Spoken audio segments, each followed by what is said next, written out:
దేవుని ఘననామానికి మహిమ కలుగునుగాక. హల్లెలూయా, హల్లెలూయా. ప్రణీత్ నువ్వు ఇటు వచ్చేమా.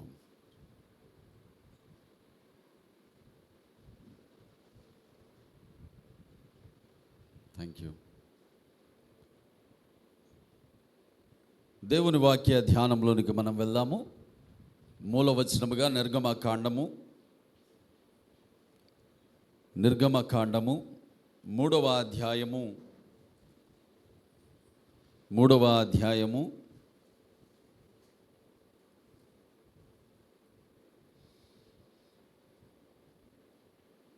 13వ వచనము 14వ వచనాన్ని ఎవరైనా చదివి సహాయం చేయండి. ప్రార్థన పూర్వకంగా వాక్య ధ్యానంలోనికి మనం వెళ్దాం. నిర్గమకాండము 3వ అధ్యాయము 13వ వచనం 14వ వచనం.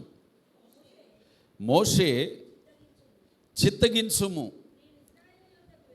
నేను ఇశ్రాయేలీయుల యొద్దకు వెళ్ళి వారిని చూచి, మీ పితరుల దేవుడు మీ యొద్దకు నన్ను పంపెనని వారితో చెప్పగా, వారు ఆయన పేరేమి అని అడిగిన ఎడల నేను వారితో నేనేమి చెప్పవలెనని దేవుని అడిగెను. అందుకు దేవుడు, నేను ఉన్నవాడను అను వాడనై ఉన్నానని మోషేతో చెప్పాను. ప్రార్థన చేసుకుందాం. దయచేసి లేచి నిలబడదాం, కళ్ళు మూసుకుందాం, తలలు ఉంచుదాం.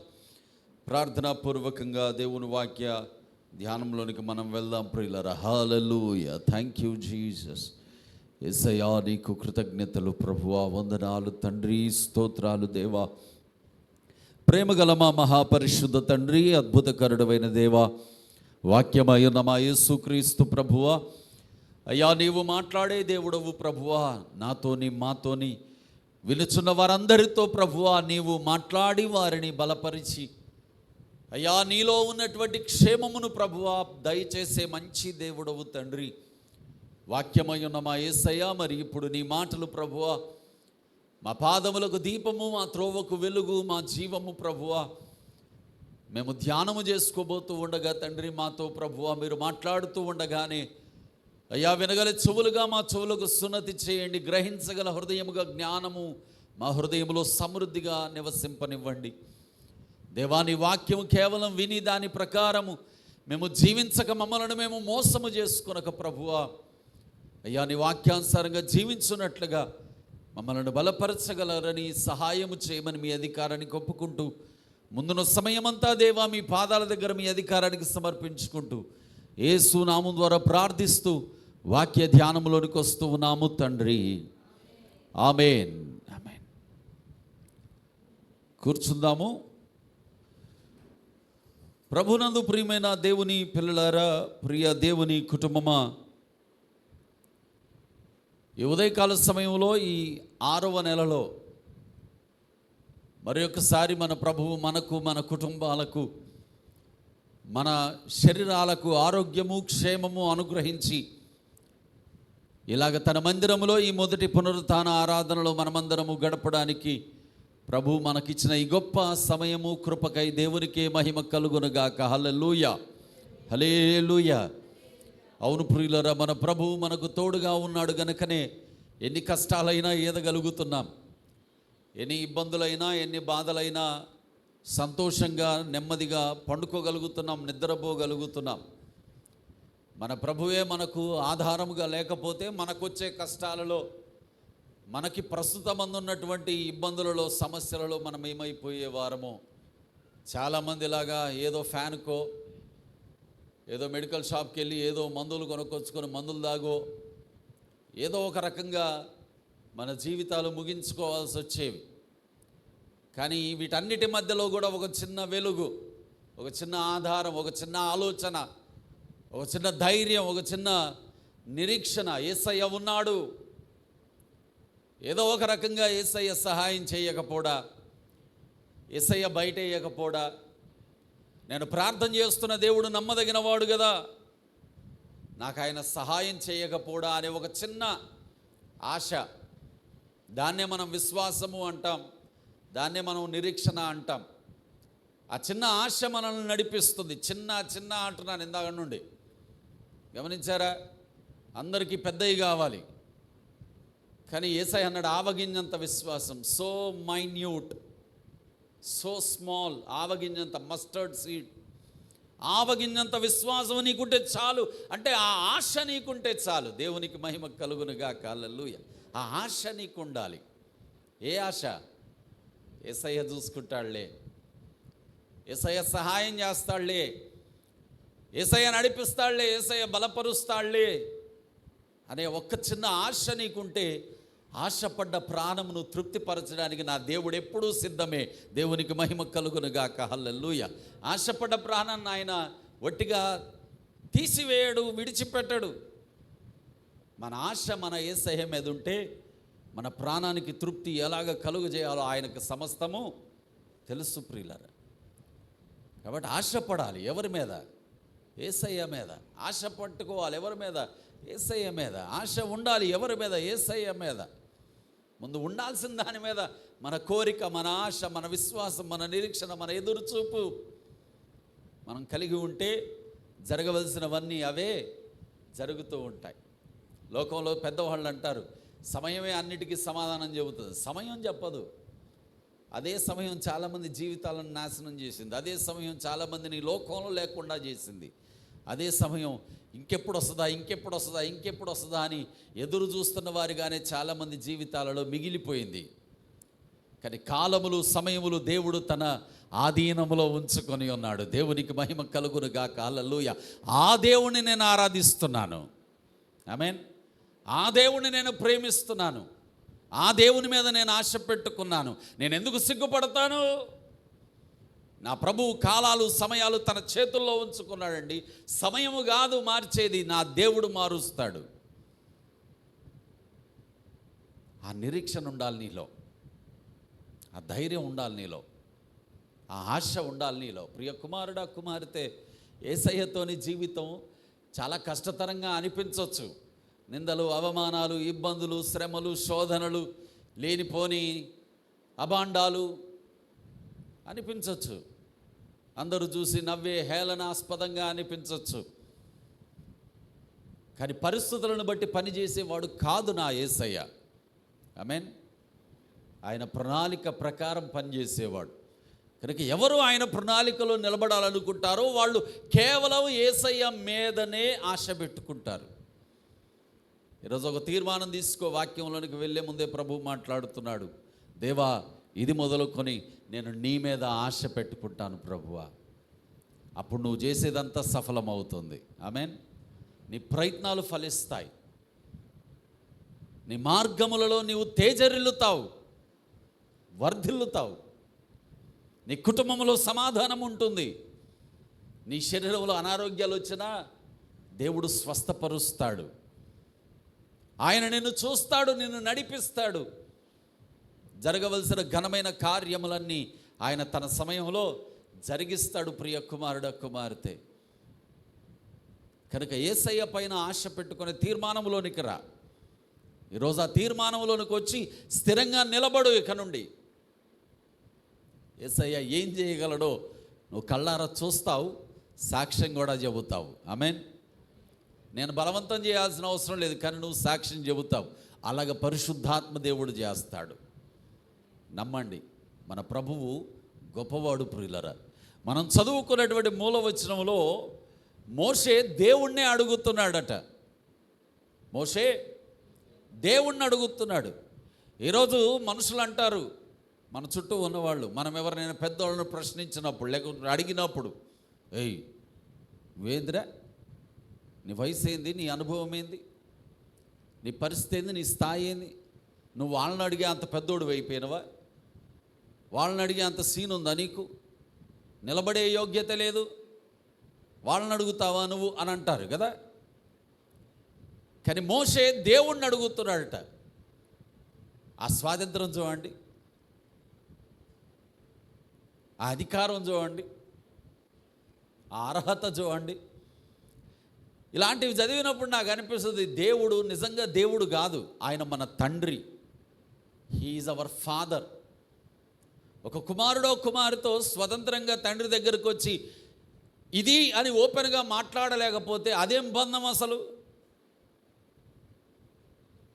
ఒక కుమార్తెనో ఒక కుమారుడో కొడుకో కూతురో వాళ్ళ డాడీ దగ్గరకు వచ్చి పక్కన కూర్చొని ఇది పరిస్థితి, ఇది విషయము అని ఓపెన్గా మాట్లాడలేకపోతే, వాళ్ళిద్దరి మధ్యలో ఆ ఇంటిమసీ లేకపోతే, ఆ స్వాతంత్రం లేకపోతే ఆ బంధానికి ఉన్న విలువేంటి అసలు? ఇప్పుడు మన ఇంటి ఎదురు మన చర్చ్ ఎదురు బ్రాహ్మణ అంకుల్ వాళ్ళు ఉన్నారు. ఒకరోజు పాస్టర్ గారు నాకు ఒక విషయం చూయించి మాట్లాడుతుంది. మేము పైన ఉన్నాం అప్పుడు. అంకుల్ ఇద్దరు బాబులు, పెద్దోడు చిన్నోడు, ఇద్దరు అంకుల్తో ఉన్నారు పైన. అంకుల్ పిల్లర్ మీద కూర్చున్నారు, పిల్లలు అక్కడే ఉన్నారు. ముగ్గురు కలిసి మాట్లాడుకుంటున్నారు. వాళ్ళ విషయాలు ఓపెన్గా షేర్ చేసుకుంటున్నారు. They are in their own world. అప్పుడు నా భార్య చూపించింది, చూసావా ఎంత బాగుందో? అలాగుండాలా. అలాగ లేకపోతే అసలు తండ్రికి పిల్లలకు ఉన్న బంధం ఏంటండి? అసలు ఆ బంధానికి ఏం పేరు పెడతాం? పిల్లలు తండ్రి దగ్గరికి రారా, మాట్లాడరా, ఓపెన్గా చెప్పుకోలేరా, ఓపెన్గా ఏది అడగలేరా? అంటే నువ్వు నియంతలాగా కుటుంబాన్ని కొరడా పట్టుకొని పాలిస్తున్నావని అర్థం. అలాగా కాదు. పిల్లలు స్వతంత్రంగా రావాలి.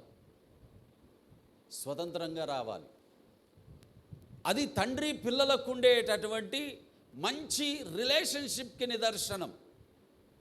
అలాంటి అట్మాస్ఫియర్ క్రియేట్ చేయాలి. చిన్నప్పుడు డాడీని నేను కర్ర తీసుకుని కొట్టాను. చిన్నప్పుడు కొట్టగానే జో అప్పుడప్పుడే పరుగులు, వాడు ఉరుకుల్లో ఉన్నాడు ఏజ్. జో అలర్ట్ అయిపోయి నా పక్క నుండి పరుగెత్తుకొని పారిపోయాడు. డానీకి పడ్డాయి, జో పారిపోయాడు. జో ఇంత పెద్ద అయినా నాకు అదే గుర్తొస్తుంది, పారిపోయాడు. ఈ సీన్ మా అమ్మ చూసింది. మా అమ్మ చూసి వెంటనే గట్టిగా నన్ను గద్దించి ఒక మాటను, రేయ్ తండ్రి అయినంత మాత్రాన్ని కొట్టాలని లేదురా, కంటి చూపుతో భయపెట్టడం నేర్చుకో, అది తండ్రితనం అన్నది. కంటి చూపుతో భయపెట్టడం నేర్చుకో. కొట్టడం వల్ల నువ్వేం చేయలేవు, మొండోళ్ళు అయిపోతారు. ఒకసారి నువ్వు గుర్తు చేసుకో, మీ నాన్న నిన్ను బాగా కొట్టేవాడు, ఏమయ్యావు నువ్వు? ఇప్పుడు దేవుడు రక్షించాడు కాబట్టి సరిపోయింది, లేకపోతే ఏమవుదువు నువ్వు? కాబట్టి కొట్టడం ముఖ్యం కాదు నాన్న, నువ్వు చూస్తేనే వాళ్ళకి అర్థమైపోవాలా, వాళ్ళు నేర్చుకోవాలా, వాళ్ళు లోబడాలా. అలాగా చెయ్యి నీ పిల్లల్ని, అప్పుడు మీ బంధం బాగుంటుందన్న మా అమ్మ. ఎలాగో నాకు తెలవలేదు, ప్రార్థన చేశాం, మరి నాకు తెలియదుగా, నేను చూసింది వేరు, నేను పెరిగింది వేరు. కాబట్టి ప్రార్థన చేసే దేవుణ్ణి అడిగే, దేవా ఎలాగా పిల్లల్ని చేయగలం? వాళ్ళు ఓపెన్గా ఉండాలి, నా దగ్గర స్వతంత్రంగా మాట్లాడాలి, నన్ను ఒక ఫ్రెండ్ లాగా భావించాలి, కానీ నాకు భయపడాలి, నాకు లోబడాలి, నా మాట దాటొద్దు, నా గీత దాటొద్దు. నువ్వు 100 మంది వచ్చి చెప్పనీగాక మా డాడీ అనాలి. నేను అది వాళ్లకు ఎలా నేర్పించాలి? నాకు తెలియదు ప్రభువా, నేర్పించు. దేవుడు నేర్పించాడు ప్రియులారా. ఎలాగ మారింది పరిస్థితి. నేను చూస్తేనే వాళ్ళకి అర్థమైపోద్ది. దేవునికి మహిమ కలుగునుగాక. హల్లెలూయా. నేను ఒక మాట పిలుస్తేనే వాళ్ళు సర్దేసుకుంటారు మొత్తం. ఇది ఫలానాది, ఇది మంచిది కాదు, మాకు ఇది కరెక్ట్ కాదు, అందుకే డాడీ అలాగ చూశాడు, అర్థమైపోతుంది, సర్దుకుంటారు. ఇక నేను కొట్టాల్సిన అవసరం లేదు. ఇక కొట్టాను అంటే అది పరాకాష్ఠగా, పీక్ స్టేజ్ అది. ప్రియ దేవుని పిల్లలారా, వాళ్ళు డానీజో ఏదైనా చెప్పాలి కానీ ఫ్రీగా వచ్చి నాతో చెబుతారు. చెప్పలేకపోతే డానీ రాయబారం పంపుతాడు జోతో, వాడొచ్చి చెప్తాడు మొత్తం నాకు, డాడీ ఇది అది ఇలాగా. తండ్రికి కుమారునికి ఉన్నటువంటి సంబంధం. అప్పుడు తండ్రి పిల్లలతో ఏదైనా నేర్పించగలడు, చెప్పగలడు. పిల్లలు ఏదైనా నేర్చుకోగలరు, జ్ఞానవంతులు అవ్వగలరు. ఈ ఫిలాసఫీకి ఒకవేళ ఎవరైనా ఒప్పుకుంటే ఒప్పుకోవచ్చు, ఒప్పుకోకపోతే ఒప్పుకోకపోవచ్చు. కానీ మోషే దేవునితో మాట్లాడుతున్న విధానం మాత్రం చాలా ఓపెన్గా ఉంది, చాలా స్వాతంత్రంగా ఉంది కాదా? అంటే మనం మన దేవుని దగ్గరికి వెళ్ళినప్పుడు ఎలాగుండాలి? ప్రయర్ ఎగ్జాంపుల్, ప్రాముఖ్యమైన ఉదాహరణ అంటున్నాను నేను. మన పిల్లలు మనతో ఎలాగో మనం మన దేవుని దగ్గర అలాగా. అందుకే అంటున్నా, ఇలాంటివి చదివినప్పుడు దేవుడు దేవునిగా కనపడాడు, తండ్రిగా కనపడతాడు. ఆమేన్. తండ్రిగా కనపడతాడు. మోషేతో దేవుడు అంతసేపు మాట్లాడాడు. 3వ అధ్యాయం దగ్గర 3వ వచనం నుండి మొదలుకొని ఇప్పుడు చదువుకున్న ఈ వచనం వరకు కొన్ని గంటల సంభాషణ, వాళ్ళిద్దరి మధ్యలో సంఘర్షణ. వాళ్ళిద్దరు, దేవుడు ఒకటంటాడు, మోషే ఒకటంటాడు. దేవుడు ఒకటంటాడు, మోషే ఒకటంటాడు. దేవుడు పొమ్మంటే మోషే నేను పోను, నాకు రాదు అంటాడు. మొండి వైఖరి. వీళ్ళిద్దరి మధ్యలో సుదీర్ఘమైన సంఘర్షణ జరిగింది. ఇవన్నీ ముగిసే సమయం వచ్చేసరికి ఇప్పుడు మోషే నోరు తెరిచి దేవుణ్ణి అడుగుతున్నాడు, దేవా, ఆ ఇజ్రాయేలు ప్రజల మధ్యలోనికి మీ పితరుల దేవుడు నన్ను పంపాడు అని నేను వెళ్ళి వాళ్ళతో చెబితే వాళ్ళు నన్ను అడిగే మొట్టమొదటి ప్రశ్న ఏంటది? ఆ దేవుని పేరేంటి? దేవునికి మహిమ కలుగునుగాక. హల్లెలూయా. ఈరోజు సగటు ప్రతి మనిషి హృదయంలో పుట్టాల్సిన ప్రశ్న ఏంటో తెలుసా? ఆస్తికులలో, నాస్తికుల సంగతి దేవుడికి వదిలేయండి. ఆస్తికులు అంటే దేవుడు ఉన్నాడు అని నమ్మేవాళ్ళు. దేవుడు ఉన్నాడు అని నమ్మే ప్రతి ఒక్కరి హృదయంలో పుట్టాల్సిన ప్రశ్న, వాట్ ఈజ్ హిజ్ నేమ్? ఆయన పేరేంటి? ఆయన పేర్లేంటి కాదు, ఆయన పేరేంటి? ఏ బస్సు ఎక్కినా నేను హైదరాబాద్ పోతాను అంటే వెర్రోడా అంటారు అందరు. అనరా? హైదరాబాద్ బస్సు ఎక్కితేనే హైదరాబాద్ పోతాం. హైదరాబాద్ మీదుగా పోయే బస్సు ఎక్కితే హైదరాబాద్ పోతాం. కానీ ఏ బస్సు ఎక్కి, గుంటూరు బస్సు ఎక్కి హైదరాబాద్ పోతావా నువ్వు? ఎలా సాధ్యం అది? పేర్లు కాదు, పేరు. ఏ స్పెసిఫిక్ పర్సనాలిటీ, ఐడెంటిటీ. మోషే మాట ఎంత స్పష్టంగా ఉందో ఆలోచించండి. ఈరోజు మనం ప్రార్థన చేస్తాం కదా, మీరు ప్రార్థనలు చేస్తారు కదా. దేవుని దగ్గర ప్రార్థన చేసేటప్పుడు నిజంగా చెప్పు, నువ్వు చేసిన ప్రార్థన యేసు నామములో అడుగుతున్నాను తండ్రి, ఆమేన్ అన్న తర్వాత నీకు గుర్తుంటుందా? Open question. గుర్తుంటుందా? రాత్రి ఏం ప్రార్థన చేసావు చెప్పు.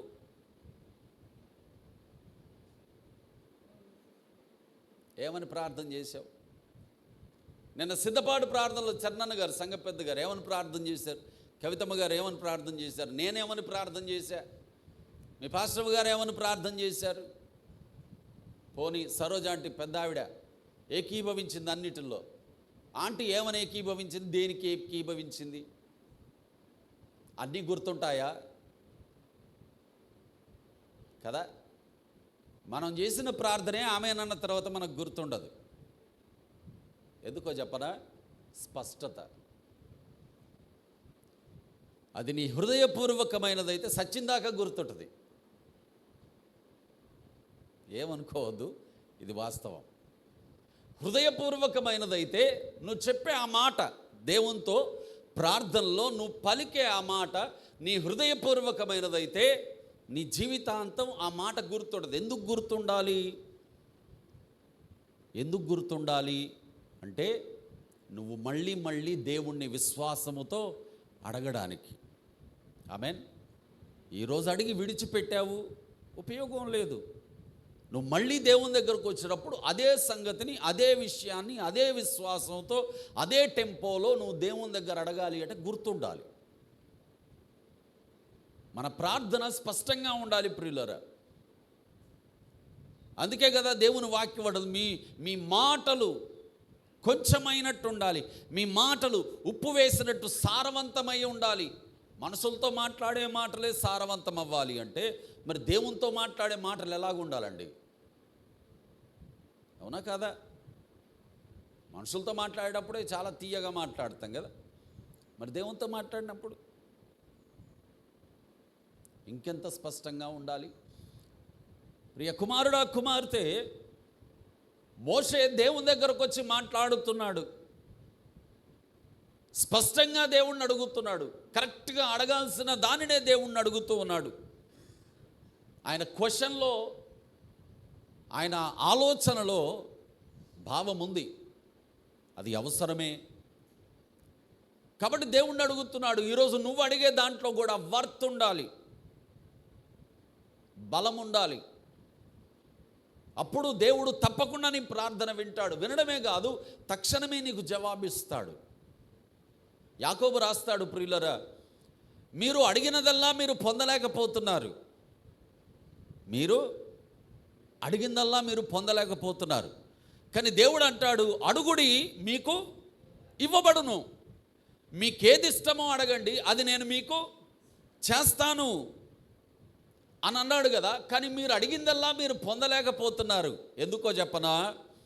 మీరు మీ భోగముల నిమిత్తమే అడుగుతున్నారు గనక మీరు పొందలేకపోతున్నారు.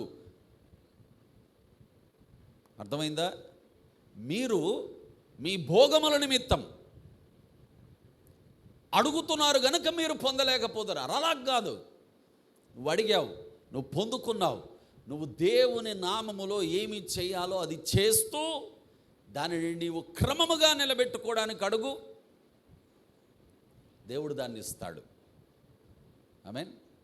దేవుడు దాన్ని ఇస్తాడు. ఇప్పుడు ఆర్థికంగా ఇబ్బందుల్లో ఉన్నాం, ఏమండి? ఎవరిని చేజా పడగాల్సిన అవసరం రాకూడదు. వచ్చినా సరే కార్యం జరగాల, అన్నీ మంచిగా అవ్వాలి, ఆర్థికంగా స్థిరపడాలి, ఏ లోటు లేకుండా ఉండాలి. దేవుడు ఏమన్నాడు? దశంభాగం ఇవ్వు, నీ రాబడి అంతటిలో నుండి 10వ వంతు నా మందిరములో నీవు సమర్పించు. సమర్పించి పూర్తి చేయాలి. సమర్పించి, గట్టిగా సమర్పించి నన్ను శోధించు. టెస్ట్ మీ, శోధించ, పరీక్షించు, నన్ను పరీక్షించు. దేవా, నువ్వేం చేయగలవు ఇప్పుడు చెప్పు, అడుగు నన్ను. నాకు ఈ అవసరం ఉంది ప్రభువా, నువ్వు ఎక్కడి నుండి సహాయం పంపగలవు, అడుగు నన్ను శోధించు. అప్పుడు ఆకాశపు వాకిళ్ళు విప్పి పట్టజాలనంత విస్తారమైన దీవెన నీకు నేను కుమ్మరించెదను. ఈరోజు యూట్యూబ్లో చాలామంది వింటున్నారు, సేవకులు చెప్పడమే దశంభాగాలు ఇవ్వద్దు, సేవకులు మేడల మీద మేడలు కట్టుకుంటున్నారు, అది చేస్తున్నారు, ఇది చేస్తున్నారు అని ఎన్నో రకాలుగా హైందవులు, నాస్తికులు, సేవకులలో ఒక వర్గం మాట్లాడుతూ ఉంటారు కదా. పాత నిబంధనలో కానీ క్రొత్త నిబంధనలో కానీ ఒక్క దగ్గరైనా ఆ నియమాన్ని దేవుడు కొట్టేసిన ఒక్క వచనం, ఏ సింగిల్ వర్స్ బైబిల్లో నుండి చూపిమ్మనండి ఎవరినైనా. ఒక్క వచనం, ఆ నియమాన్ని దేవుడు కొట్టేసిన ఒక్క వచనం బైబిల్లో నుండి చూపిలేరు. ఇప్పుడు శామ్యూయల్ అమాంతం ఈ ఉన్న స్థలమంతా కొనేసి దాంట్లో ఒక పెద్ద హాల్ కట్టేసి ఈ మందిరం మీద ఇంకో పెద్ద మందిరం వేసేసి డూప్లెక్స్ పెట్టి చర్చ్ ముందు ఒక బెంజ్ కారు, చరణన్నది ఒక ఆడి కారు, వృత్తాంకులది ఒక రేంజ్ రోవర్, ప్రణీతోళ్ళది ఇంకో పెద్దగా, అన్ని కార్లు వచ్చి నిలబడ్డాయి అనుకోండి. శామ్యూయల్ గురించి కొత్తగూడమే కాదు, దేశమంతా ఏం ప్రచారం అయిందో తెలుసా? చెప్పండి, మీకు తెలుసుగా ఏం ప్రచారం అయింది? జనాల దశంభాగం మీద పడి తింటున్నాడు అని ప్రచారం అయింది. అవునరా, మరి నేను తినడానికే ఇమ్మన్నాడు దేవుడు ఆ దశంభాగం, నువ్వు తినడానికా? నేను తినడానికే ఇమ్మన్నాడు. నేను ఒక మందను కాస్తున్నా, నేను ఒక గొర్రెను కాస్తున్నా, దానికి వాక్యాహారాన్ని పెడుతున్నా. నాకంత సీన్ లేదు, జ్ఞానము లేదు, వివేచన లేదు, దేవుడిస్తేనే తప్ప. దేవుడిస్తున్నాడు, పెడుతున్నా. పెట్టినప్పుడు అది మరి పాలు ఇయ్యదా? అడుగుతున్నా. ఎవరు తాగాలి? ఇంటి పక్కన వాడు తాగుతాడా? ఇంట్లో వాడు తాగుతాడా? అవునా? మందను కాసి మంద పాలు తాగని వాడెవడు? ఇలా అడిగింది బైబిల్. నూర్చెడి ఎద్దు మూతికి చిక్కము పెట్టొద్దట. ఆమేన్. నూర్చెడి ఎద్దు మూతికి చిక్కం పెట్టొద్దు. మందను కాస్తున్నవాడు మంద పాలు తాగుతాడు, అది వాని హక్కు, అధికారం అది. మరి దేవుని మందిరంలోనికి వచ్చేటటువంటి ఆత్మీయ పిల్లలు దేవుని మంద అయినప్పుడు ఆ మంద ఫలించాలి, ఆ మంద ఫలములు కాపరి తినాలి.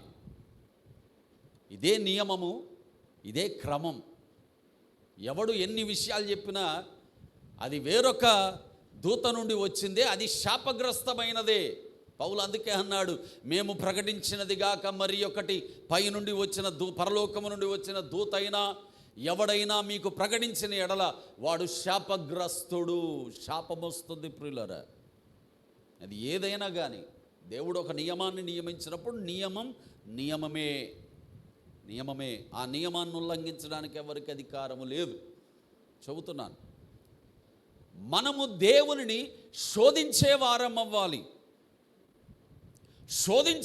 అవ్వాలి అంటే మన ప్రార్థన, మనము అడిగేది యోగ్యమైనదై ఉండాలి. మన ఆంధ్రయ్య ఉన్నాడు, తెలుసుగా మీకు, మన పాస్టర్ ఆంధ్రయ్య. మన యానివర్సరీకి కూడా వచ్చారు ఏజెన్సీ, మన పాస్టర్. ఇప్పుడు ఏజెన్సీ మన ట్రైబల్ చర్చెస్లో ఆయన మెయిన్గా ట్రైబల్ మినిస్ట్రీస్ చూసుకుంటాడు, అన్ని కార్యక్రమాలు ఆయన నిర్వహిస్తాడు. పాస్టర్ ఆంధ్రయ్య ట్రైబల్ ఏరియాస్లో ఒక 150 గ్రామాలు ఉంటాయి, 100-150 పైచిలుకు గ్రామాలు ఉంటాయి. చిన్న గ్రామాలే. దగ్గర 100 గ్రామాల్లో మందిరాలు ఉన్నాయి, సేవకులు ఉన్నారు. కానీ ఏ ఏజెన్సీ ప్రాంతంలో ఏ సేవకునికి లేనంత చక్కటి ఇల్లు దేవుడు ఆంధ్రయ్యకి ఇచ్చాడు. సూపర్ ఉంటుంది ఆంధ్రయ్య ఇల్లు. మా ఇద్దరి కోసం ఒక రూమ్ కట్టాడు, మేము వస్తూ ఉండడం. దానికి ఒక అటాచ్డ్ పెట్టాడు. అసలు అటాచ్డ్ అంటే ఎవరికి తెలియదు, అటాచ్డ్ పెట్టాడు. సకల సౌకర్యాలతో ఇల్లును కట్టుకున్నాడు. అది కూడా చాలా తక్కువ కాలంలో. వచ్చిన వాళ్ళందరూ చూసి ఆశ్చర్యపోయి చాలామంది సనుగుకున్నారు, గొనుక్కున్నారు, గుసగుసలాడుకున్నారు. ఏమన్నా తెలుసా, అయ్యగారు ఒక 10 లక్షలు ఇచ్చుంటాడు, ఆంధ్రయ్య అందుకే ఇంత పెద్ద ఇల్లు కట్టాడు, ఇంకేముంది అయ్యగారే ఇదంతా కట్టించింది, కాబట్టి అయ్యగారు మనకు చెప్పినా చెప్పకపోయినా ఇది ఫైనల్ అని అళ్ళల్లో పాకేసింది. మొత్తం 100 గ్రామాల్లోకి వెళ్ళిపోయింది వార్త, ఎవరు అయ్యగారు ఇచ్చాడని. అప్పుడు నేను 35 లక్షల్లో కొట్టుమిట్ట ఆడుతున్నా, నేనట 10 లక్షలు ఇచ్చానట. ఈ రోజుకు అందరికీ ఒక మిస్టరీ, ఎలా కట్టాడు ఆంధ్రయ్య. నేను చెప్పనా, ఆంధ్రయ్య నేను వెళ్ళినప్పుడల్లా నమ్మకంగా దశం భాగం ఇస్తాడు. దేవునికి మహిమ కలుగునుగా. హల్లెలూయా. పొలంలో నుండి వచ్చేవి, పశువుల్లో నుండి వచ్చేవి, తనకు మందిరంలో కానుకగా వచ్చేవి, ప్రతి దాంట్లో నుండి దశం భాగం తీసి నేను వెళ్ళి అక్కడ ప్రార్థనలు ముగించుకొని మళ్ళీ వెనక్కి తిరిగి వచ్చేటప్పుడు చేతులు పెట్టి ప్రార్థన చేయించుకుంటాడు. అయ్యగారు ఇది నా దశం భాగం. పూరి గుడిసెలో చిన్న లైట్ పెట్టుకొని కాపురం చేసిన ఆ కుటుంబం ఈరోజు అంత ఉన్నత స్థాయికి ఆశీర్వదించబడింది. ప్రియులారా, దేవుని మందిరములో చేయవలసిన దానిని చేసి నాశనమైనడు ఒక్కడు లేడు. నా సమస్యల ప్రార్థనా మందిరంలో అయితే అసలే లేరు. ఆమేన్. అస్సలే లేరు. చేయవలసింది చేసి క్రమముగా నమ్మకంగా చేసి నేను నష్టపోయాను అన్నవాడు ఒక్కడు లేడు మన ఈ మందిరంలో. ప్రియ దేవుని పిల్లలారా, అంత అధికారము, అంత స్వాతంత్రము, అంత యోగ్యత మన ప్రార్థనలో, మన అవసరాలలో మనం దేవుని దగ్గరకు వెళ్ళినప్పుడు రావాలి అంటే నియమము పాటించాలి.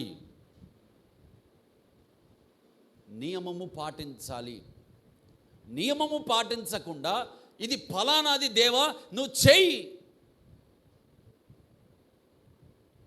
అనే అధికారము మనకు రాదు.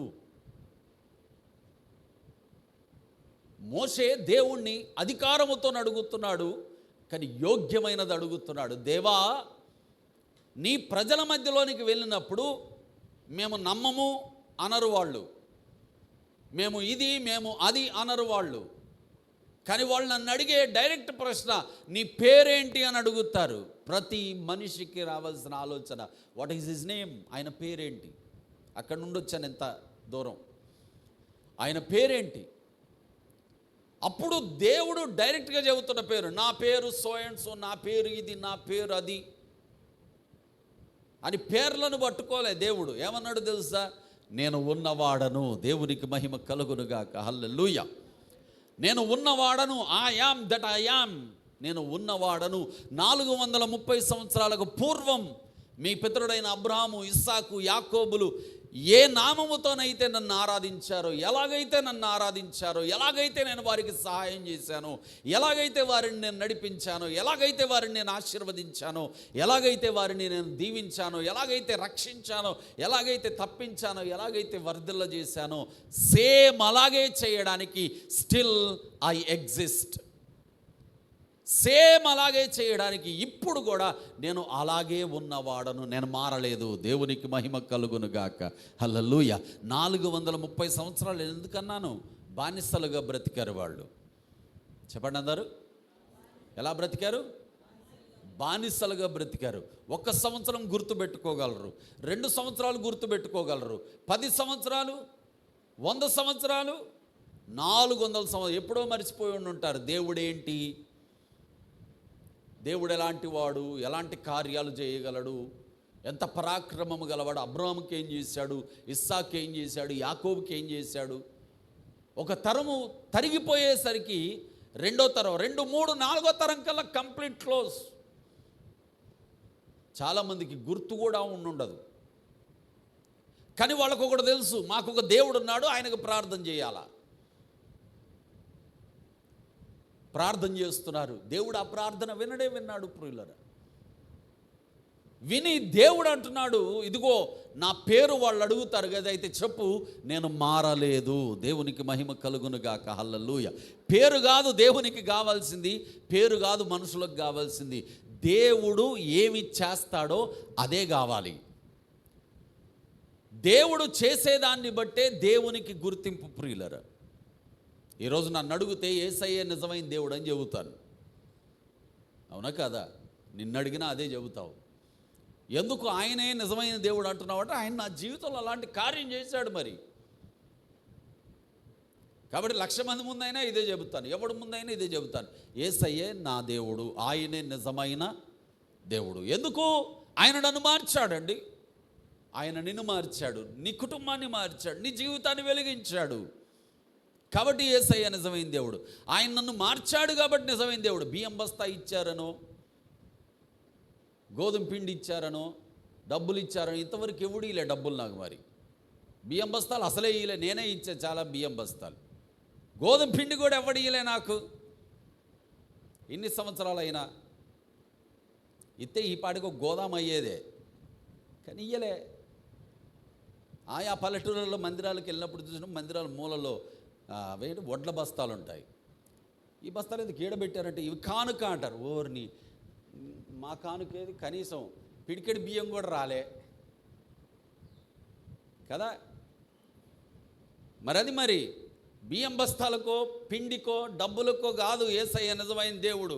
ఆయన నా జీవితంలో ఒక బలమైన కార్యం చేశాడు, దానివల్ల నా జీవితమే మారిపోయింది. అందుకే యేసయ్య నిజమైన దేవుడు. గుర్తు, ఆనవాలు. ఆ ఆనవాలుకు పోరాటాలు అవసరం లేదు. ఏమండి?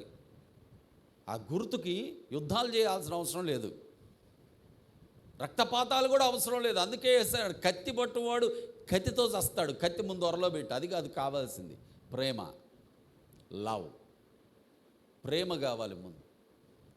యేసయ్య అదే చేశాడు. అందుకే ప్రపంచమంతా అంటుంది యేసయ్య నిజమైన దేవుడు. దేవునికి మహిమ కలుగునుగాక. హల్లెలూయా. యేసయ్య నిజమైన దేవుడు. దేశాలు ఉంటేంది, పోతే ఏంది, యేసయ్య నిజమైన దేవుడు. ఆయన కార్యం వలన నిజమైన దేవుడు. ఇప్పుడు తండ్రి అయిన దేవుడు అంటున్నాడు, నేను ఉన్నవాడను. ఎలాగున్నావు ప్రభువా నువ్వు? అప్పుడు ఎలాగైతే ఉన్నానో ఇప్పుడు కూడా అలాగే ఉన్నాను. ఉన్నవాడను అని చెప్పు, అంతే. వాళ్ళు నమ్ముతారు, ఉన్నవాడనని చెప్పు అన్నాడు దేవుడు. అంటే దేవుని పేరు ఎందులో ఉంది చెప్పండి? ఎందులో ఉంది? ఆయన వేదాలు బాగానే కదుపుతున్నారు, కానీ ఒక్కళ్ళలో సౌండ్ రావట్లే గట్టిగా. ఆయన చేసే పనుల్లో ఉంది ప్రియులారా. His works determine his name.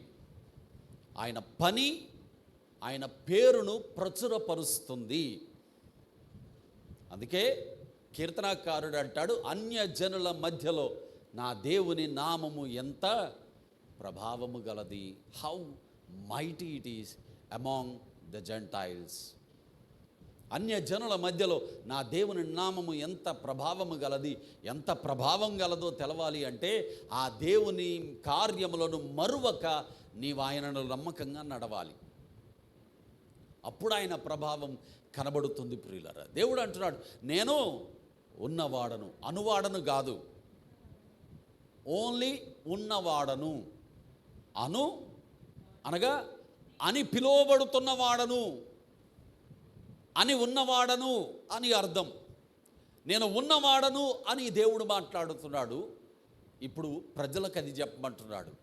మోషే వెళ్ళాడు, అదే ప్రజలకు చెప్పాడు, మీ పితరుల దేవుడు నన్ను పంపాడు. వారు దానిని నమ్మారు. దేవునికి మహిమ కలుగును గాక. హల్లెలూయా. నమ్మి దేవుని వైపుకు తిరిగి వారు నిండు నమస్కారం చేశారు. దేవా, మా ప్రార్థన విన్నావు, మా మొర్ర ఆలకించావు, మాకు సహాయం చేయడానికి మాకు ఆధారముగా నీ వచ్చావు ప్రభువా అని దేవునికి నమస్కారం చేశారు. ప్రియులరా, దేవుడు కార్యాలు చేశాడు. దెబ్బకు వాళ్లకు దేవుడేంటో అర్థమైపోయింది. ఇప్పటికి కూడా ఆ దేవునిని వాడు విడిచిపెట్టలేదు. దేవునికి మహిమ కలుగును గాక. హల్లెలూయా. దేవుడు ఉన్నవాడు ప్రియులరా. ఆయన చేసిన కార్యాన్ని బట్టి అది అర్థమైంది. అలాగే ఇంకొక ఉదాహరణ మీకు బైబిల్ గ్రంథంలో చూపించి నేను ముగించేస్తాను. దయచేసి చూడండి. ఆదికాండము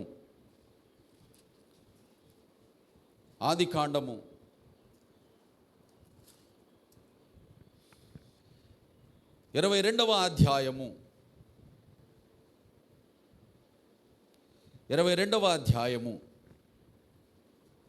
14వ వచనాన్ని చదవండి దయచేసి.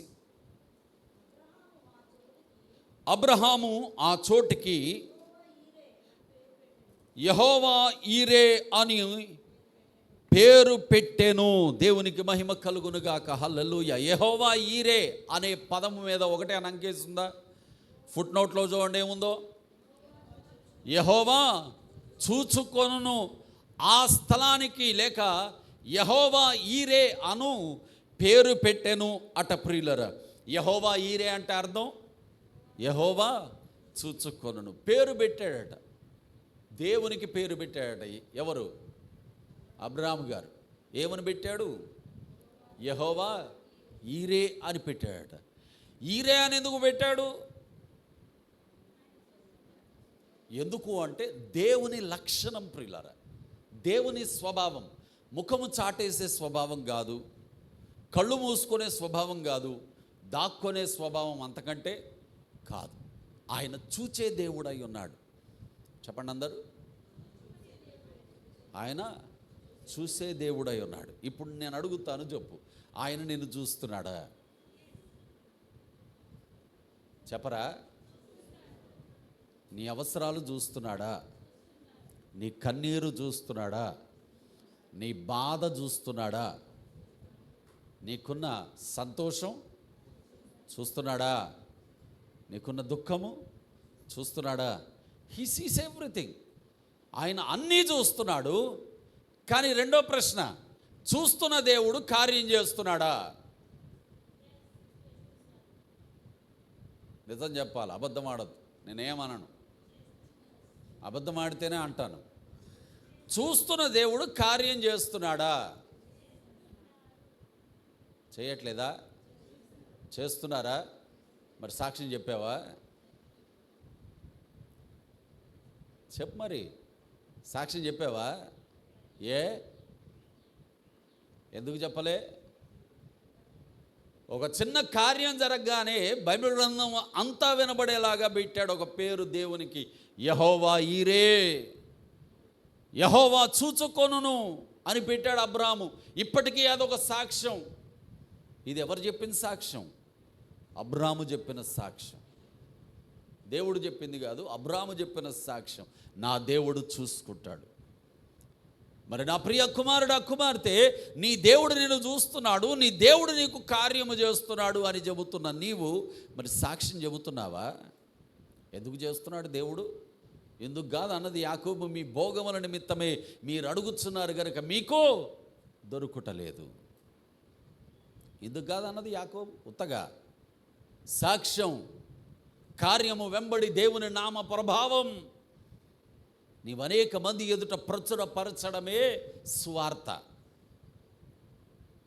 అనేక మందికి తెలియజేయడమే స్వార్థ. ఈ జీవితంలో జరిగిన ఎవరు కాదనలేని ఒక బలమైనటువంటి సాక్ష్యము, కార్యము నువ్వు ప్రచురపరచాలి. ఇది సాక్ష్యం ప్రియులరా.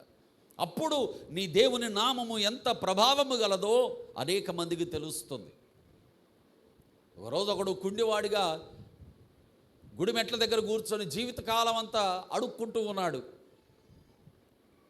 ఇంతలో పేతురు, యోహాను గారు, అపోస్తలులు కలిసి దేవుని మందిరంలోకి వెళ్దామని ప్రతిరోజు లాగానే మధ్యాహ్నం పూట దేవుని మందిరంలోకి వెళ్తుంటే రోజు అడుక్కున్నట్టుగానే ఈరోజు కూడా వాడు పేతురు, యోహాను గారిని చూసి అయ్యా ఏదైనా వేయండి అని అడుగుతున్నాడు.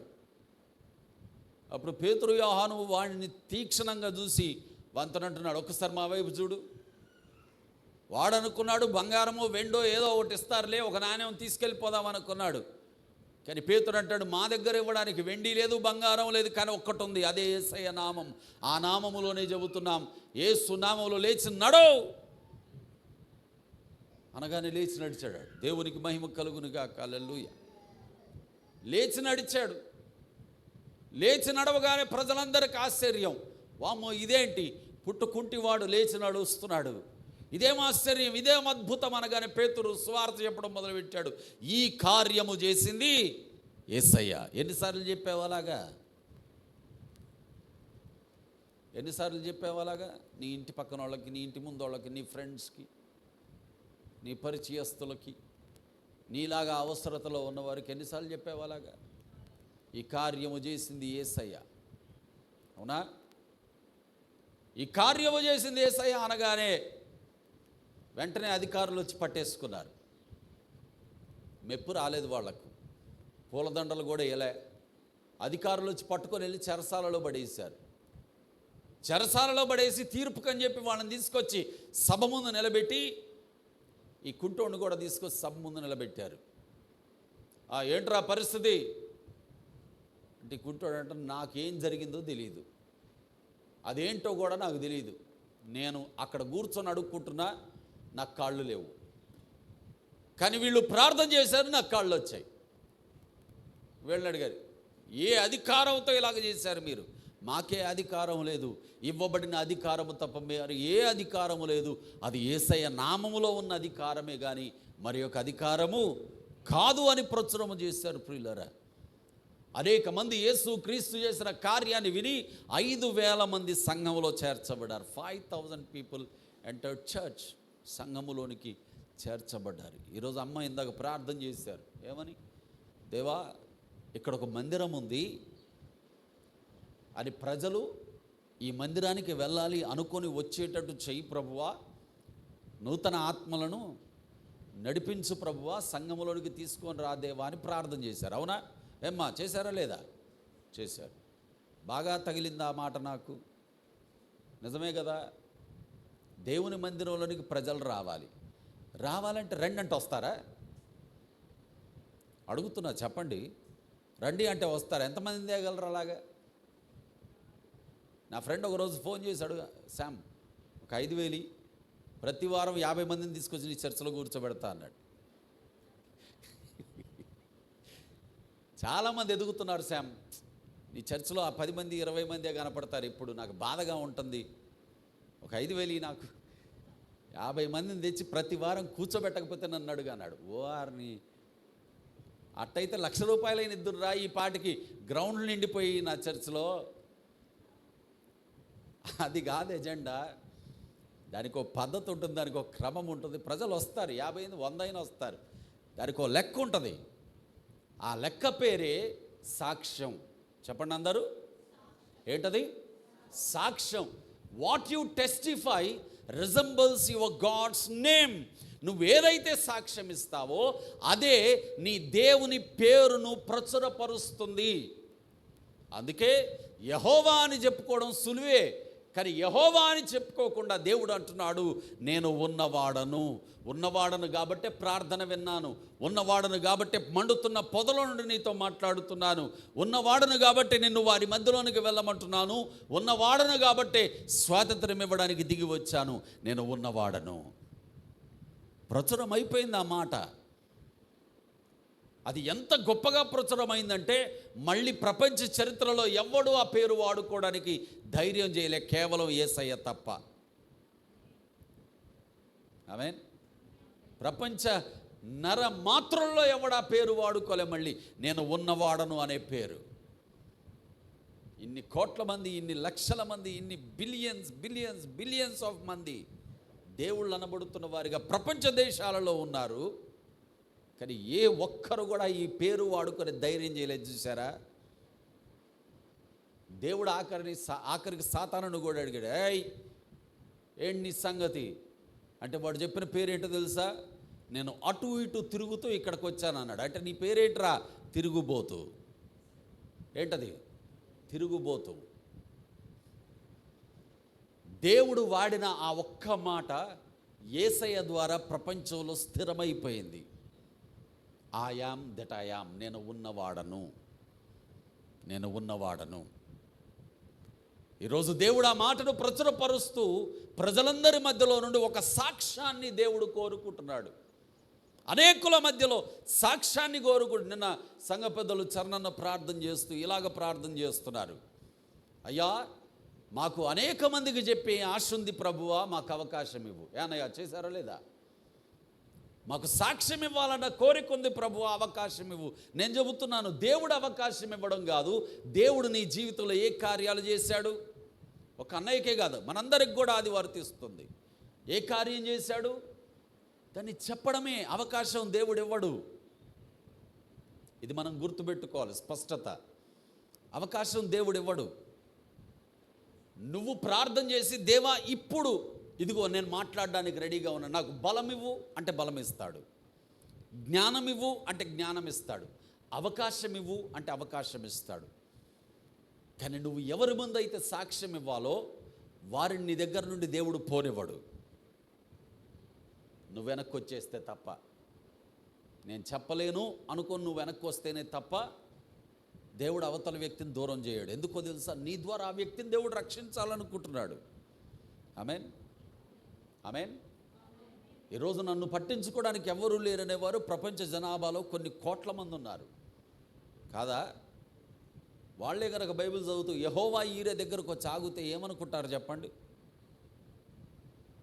అడుగుతున్నా. సమాధానం చెప్పకపోతే ఇంకెందుకు మరి చెప్పండి, ఏమనుకుంటారు?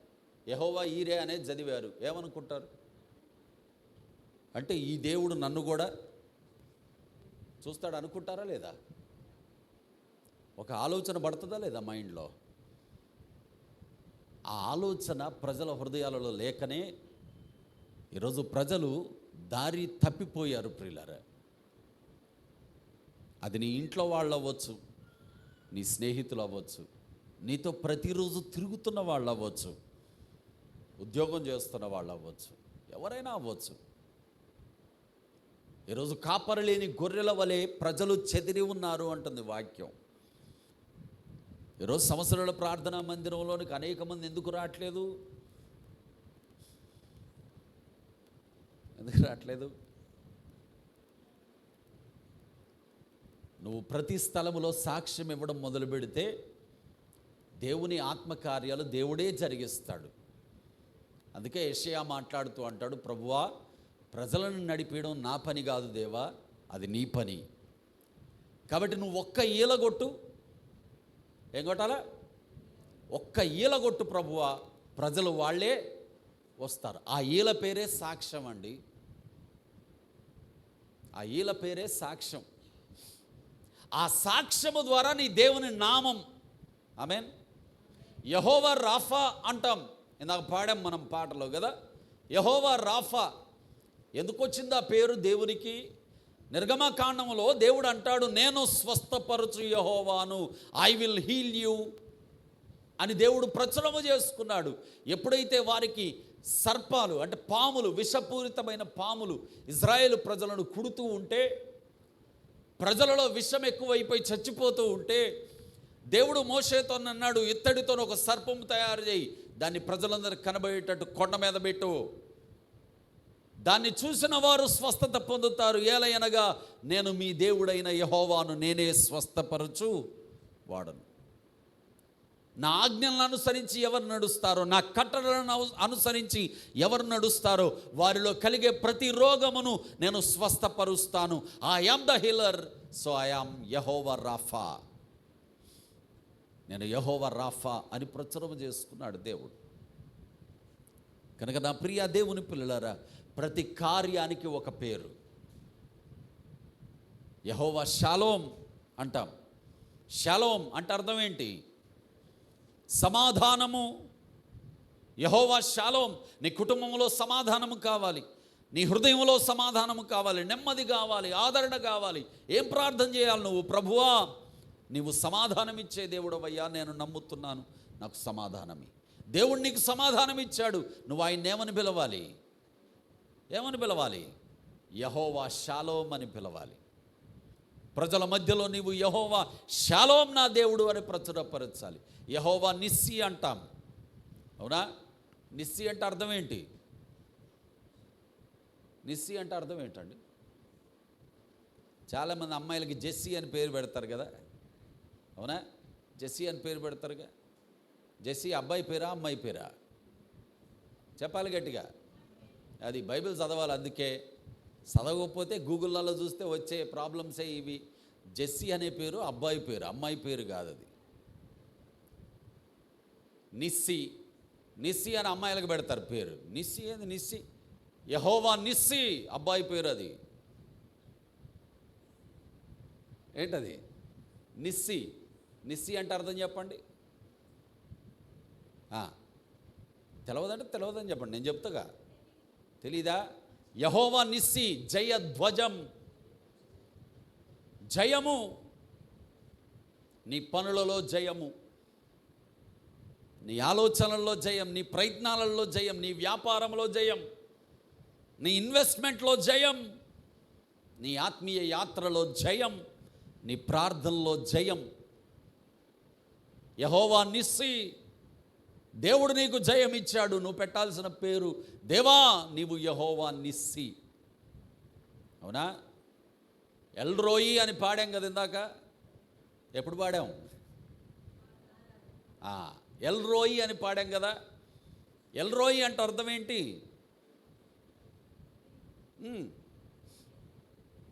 ఎల్రోయి అంటే అర్థం ఏంటి?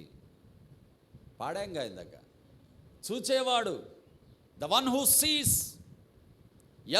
ఎల్రోయి అని పెట్టింది పేరు హాగరు. దేవుడు చూశాడు ఆమెను ఎడారిలో.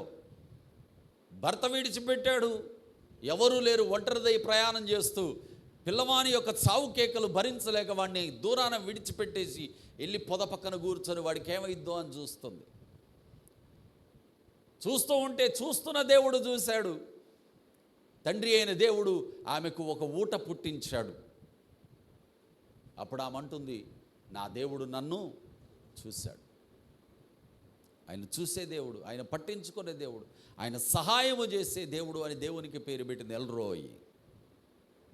The one who Cs your troubles, your tears. దేవుని పేరులు, దేవుని నామములు అనేది ఈరోజు నా వాక్యాంశం. దేవుని నామాలంటే ఆదికాండం 1వ అధ్యాయం నుండి ప్రకటన గ్రంథం వరకు 100 పేర్లు చెబుతా. చెప్పడంలో ఏమీ లేదు, కానీ ఆయన చేసే కార్యమును బట్టి నువ్వు ఆయన నామాన్ని ప్రచురపరుస్తావు, చూసావా? అందులోనే ఆయన ప్రభావము దాగి ఉంది ప్రియులారా. కనుక ఆయన నామాన్ని ఉచ్చరించే నీవు దేనిని బట్టి నీవు ఉచ్చరిస్తున్నావు, ఎందుకు ఆయన నామాన్ని ఉచ్చరిస్తున్నావు అనేది వివేచించాలి. అలాగ వివేచించాలి కాబట్టే దేవుడు ఆజ్ఞల్లోనే పెట్టేశాడు. ఏమన్నా తెలుసా? నీ దేవుని నామాన్ని వ్యర్థంగా నీవు ఉచ్చరించకూడదు. You should not take your lord's name in vain. అది శాపం, అది భయంకరమైన నాశనము తీసుకొస్తుంది. నీ దేవుని నామాన్ని వ్యర్థంగా నీవు వాడకూడదు. కూరగాయలకు వెళ్ళావు కొనడానికి, కూరగాయలు కొంటున్నావు, 100 రూపాయలు అన్నది కిలో టమాటా. నువ్వు అన్నావు, నేను పాస్టర్నండి, 80 రూపాయలకి ఇవ్వచ్చుగా అన్నావు. చెప్పు, నీ దేవుని నామాన్ని ఎలాగ వాడావు? నువ్వు ఎలాగ వాడావు? అందుకే బేదరికం. సేవకులకు ఎందుకు రా బేదరికం అంటే ఇందుకే. క్రైస్తవులకు ఎందుకు బేదరికం అంటే ఇందుకే. వాడకూడని చోట దేవుడి నామాన్ని వాడతారు, తగ్గించేస్తారు దేవుడి నామాన్ని. ఎంత అవమానం! అందుకే దేవునికి అన్నీ తెలుసు, ఎక్కడ పెట్టాలో అక్కడే పెట్టాడు, ఆజ్ఞల్లో పెట్టాడు దేవుడు. నువ్వు 9 నెరవేర్చావు, ఇది ఒక్కటి తప్పిపోయావు. యాకోబు అంటాడు, అన్నీ తప్పిపోయినట్టే. ఆమేన్. అన్నీ తప్పిపోయినట్టే.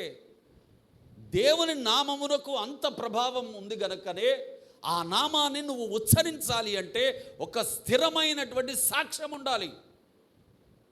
You should carry A testimony. ఆ సాక్ష్యముతో నువ్వు దేవుడి నామాన్ని వాడినప్పుడు దాని ప్రభావం పనిచేస్తుంది ప్రియులరా. కనుక ఈ రోజు నుండి ఒక తీర్మానంలోనికి రండి. మళ్ళీ దేవుని పేరును వాడుతున్నావు, ఆ పేరును వాడుతున్న నువ్వు, ఆ కుంటివాడు వాడాడు ఎక్కడ పడితే అక్కడ కాదు. అధికారుల ముందు నిలబడి నాకు తెలియదు వీళ్ళు యేసయ్య నామంలో ప్రార్థన చేశారు, నేను నడిచాను. దేవునికి స్తోత్రం చెప్పండి గట్టిగా. కరెక్ట్ ప్లేస్లో వాడాడు, 5,000 మంది రక్షించబడ్డారు. నీ ద్వారా ఎంతమంది రక్షించబడతారు? Count it. నీ ద్వారా ఎంతమంది రక్షించబడతారు? ఒకవేళ ఆంటీ నాకు ప్రార్థన చేసినట్టు ఇంకో 4 వారాలు ఇలాగే మన చర్చకు వస్తే ఆంటీ ఒక్కళ్ళని కూడా తెలియదేంటి అని అడుగుతాను నేను. ఆ స్వాతంత్రం ఉంది నాకు, అడుగుతా నేను. అవునా? మరి ఆంటీనే అడిగినప్పుడు మిమ్మల్ని వదులుతానా? జలగే పట్టి పీడించడమే. చెప్పిన దాకనే బాధ, చెప్పిన తర్వాత ఇక అయిపోయా. ఈరోజు చెప్పాగా, రమణ రెడీగా ఉండురా అంటే ఉత్తగా చెప్తున్నా. అంత ఉత్సాహం రావాలి మనలో. ఎవరినో మతం మార్చమని చెప్పట్లేదు నేను ఇక్కడ. ఎవరికో యేసయ్య గురించి బలవంతాన చెప్పు అనట్లేదు నేను ఇక్కడ. కానీ ఒక మంచి విషయాన్ని నువ్వు ఎలాగైతే సంతోషంగా 10 మందితో పంచుకుంటావో అంతకంటే మంచి విషయం నీ దేవుడు నీ జీవితంలో చేసిన కార్యం. దాన్ని చెప్పడానికి నువ్వెందుకు వెనకాడాలి? దాన్ని సాక్ష్యం ఇవ్వడానికి నువ్వెందుకు వెనకాడాలి? నీ సాక్ష్యం ఎక్కడ ప్రారంభమవుతుంది? మందిరంలోనే ప్రారంభమవుతుంది. మొన్న కవితమ్మ చరణ్ సాక్ష్యం చెప్పారు. ఏమని? వాళ్ళ పిల్లల విషయంలో, వాళ్ళ కుటుంబ విషయంలో, వారి వ్యక్తిగత జీవితాల విషయంలో దేవుడు చేసిన కార్యం. ఇక్కడతో అయిపోలేదు అన్నాను నేను. అన్నానారా? ఇక్కడతో అయిపోలేదు. అది ఎందుకు? ఇక్కడ ప్రారంభం. అది ఇక్కడ ప్రారంభమైంది సాక్ష్యం. అది వెళ్ళిపోవాలి, జీవితాంతం వరకు వెళ్ళిపోవాలి, తరతరాలకు వెళ్ళిపోవాలి. దాని ద్వారా ప్రియులరా నీ దేవుడు ఏంటో ప్రపంచానికి తెలుస్తుంది. What your God will be revealed, తెలుస్తుంది. దేవుడు మోషేతో అన్నట్టు నేను ఉన్నవాడను, అక్కడితో అయిపోలేదు, అది ప్రారంభం మాత్రమే. ఉన్నవాడను అన్న ఒక్క పేరును పట్టుకొని వెళ్ళిపోయాడు మోషే. వెళ్ళిపోయి ప్రజలకు చెప్పాడు, ప్రజలు నమస్కారం చేశారు. అక్కడితో అయిపోలేదు, అది ఇంకా బలపడింది. దేవుని 10 తెగుళ్ళు ఐగుప్తు దేశం మీద కుమ్మరించబడగా ఇజ్రాయేలు ప్రజలు కాపాడబడ్డారు. బలముతో వారు బానిసత్వము నుండి స్వతంత్రులైపోయారు. ఈరోజు అదే బలము నీ జీవితంలో, నీ కుటుంబంలో, మన పరిచర్యలో, మన యొక్క ప్రయత్నాలలో మనం చూడాలి అంటే దేవుని నామాన్ని కలిగి ఉన్న నీవు ఆయన నామము కొరకైన సాక్షి పాత్రగా జీవించు. అప్పుడు దేవుని కార్యాలు బలముగా, పరాక్రమముతో నీ జీవితంలో నువ్వు చూస్తావు. దేవుడు నిన్ను బలపరచునుగాక. ఆమేన్. ప్రార్థన చేసుకుందాం. దయచేసి తలలు వంచండి, మోకరించండి ప్రియులరా, ప్రార్థన చేసుకుందాం.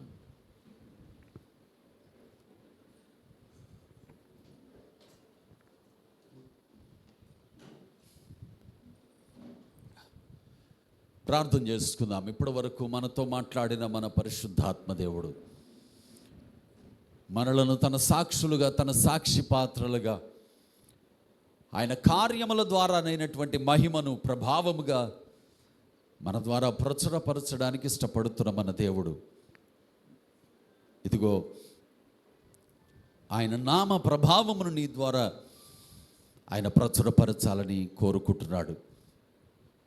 కనుక ప్రభువు నామాన్ని కలిగి ఉన్న నీవు, ధరించుకున్న నీవు, ఆయన నామమునకు సాక్షిగా జీవించుటకు అభిషేకం ఇవ్వమని యేసయ్యను అడుగు, బలం ఇవ్వమని యేసయ్యను అడుగు, ధైర్యం ఇవ్వమని యేసయ్యను అడుగు, జ్ఞానం ఇవ్వమని, వివేచన ఇవ్వమని యేసయ్యను అడుగు. యేసయ్య నీకు సమయానికి సహాయం చేస్తాడు. కుమారుడా, కుమార్తె, ఈరోజు స్వస్థతల గురించి మాట్లాడుకునే వారు ఎక్కువయ్యారు. అనవసరమైన విషయాల గురించి ప్రకటించేవారు ఎక్కువయ్యారు. కానీ ఈరోజు నశించిపోతున్న ఆత్మ కొరకు నేను స్వార్థ చేస్తాను అనేవారు తక్కువైపోయారు. ఈరోజు ఎవరి సరిహద్దులు వాళ్ళు విస్తరింపజేసుకునే ప్రయత్నాల్లో ఉన్నారు. కానీ దేవుని రాజ్యాన్ని కట్టవలసినటువంటి క్రమములో నిలబడేవారు తక్కువ ఉన్నారు. మరి ఆ తక్కువ మందిలో నా ప్రియ కుమారుడువైన నీవు, కుమార్తెవైన నీవు ఉండాలి అని పరిశుద్ధాత్మ దేవుడు కోరుకుంటున్నాడు. మరి ఆ సమర్పణ నీకు రావాలి. నీవు నిలబడడానికి ఇష్టపడితే దేవుడు నిన్ను అభిషేకించడానికి ఇష్టపడుతున్నాడు. కనుక ప్రభువా, నువ్వెన్నో కార్యాలు నా జీవితంలో చేసావయ్యా. దేవా, నేను ప్రభువా సమయమందు అసమయమందు నీ కార్యాలను ప్రచురపరిచే గొప్ప అభిషేకము నాకు ఇవ్వు దేవా అని ప్రభువును బ్రతిమాలుకో. ఇది నీ ప్రార్థన అంశాల్లో ఒక ప్రాముఖ్యమైన ప్రార్థన అంశముగా పెట్టుకో. ప్రతిరోజు ప్రభువుని అడుగు. ప్రతిరోజు దేవుడు తన పాత్రగా నిన్ను వాడుకుంటాడు. ప్రార్థన చేద్దాం. ప్రేమగల తండ్రి, మా మంచి దేవా, మా యేసయ్య, అవును తండ్రి, నీవు మా హృదయమును ఎరిగి ఉన్న దేవుడవు కనుక మా హృదయాలలోనికి నీ వాక్యము పంపునట్లుగా మాతో మాట్లాడుతున్న వాడవు తండ్రి. నీకు స్తోత్రాలు దేవా. నీ పిల్లలకు ప్రభువ అవసరమైన ఉపదేశం నీవు ఈరోజు ఈ ఉదయకాల సమయంలో నీ లేఖనాలలో నుండి నాయన మాట్లాడి అందించావు దేవా. విన్న ప్రతి ఒక్కరూ వారి హృదయాలలో వాక్యమును పదిలంగా కాపాడుకోవడానికి సహాయం చేయండి. బలము దయచేయండి. కాపాడుకోవడం అంటే ప్రభువ దాని ప్రకారం జీవించడం, దానిని చేయవలసినటువంటి విధానంలో వారి పనిలో చూపించడం ప్రభువ. కనుక నాయన అటు రీతిలో ప్రభువ నీ ఆత్మను బట్టి బలము గలవారై నీ వాక్యానుసారంగా పని చేయడానికి సహాయం చేయండి.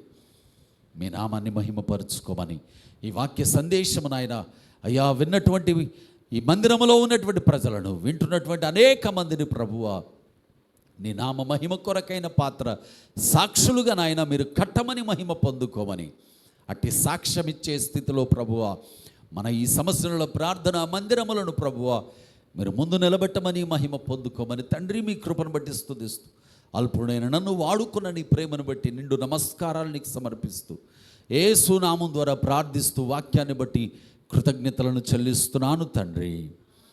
ఆమేన్, ఆమేన్, ఆమేన్. అందరికీ వందనాలు. దేవుడు మనందరిని దీవించునుగాక.